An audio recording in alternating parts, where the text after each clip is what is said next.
Внедрение автоматизированной системы управления бюджетным процессом проходит в республике уже несколько лет, в 3 этапа. Первый шаг касался составления и введения кассового плана исполнения республиканского бюджета, затем сбора отчетности. Третий этап – обучение специалистов государственных учреждений работе в новой программе. Сейчас проводятся семинары. Их основная цель, естественно, это обучение работников бухгалтерских служб бюджетных организаций работе в новой программе с тем, чтобы они могли уже в автоматизированном режиме оформлять бухгалтерскую отчетность, бюджетную отчетность и так далее. Система предназначена для автоматизированного сбора, учета, обработки и анализа финансовой информации, а также для взаимодействия с государственными органами и другими внешними организациями. Новая программа облегчит работу специалистов, сэкономит время и внесет прозрачность и точность в процесс. В настоящее время подавляющее большинство учреждений в республике ведут бухгалтерский учет вручную на бумаге, либо в электронных таблицах Excel. Ситуация не нравится ни руководству республики.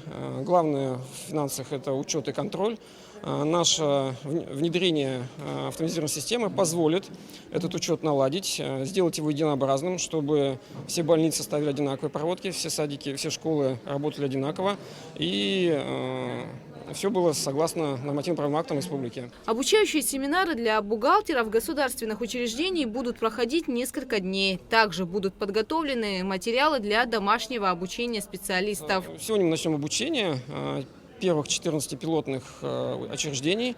Сегодня и завтра мы покажем им основные методы, основные типовые проводки, как заводить в программе, что делать, как с имуществом ставить на учет, как оплачивать товары или услуги, как выплачивать авансы за топливо, либо за другие товары и услуги.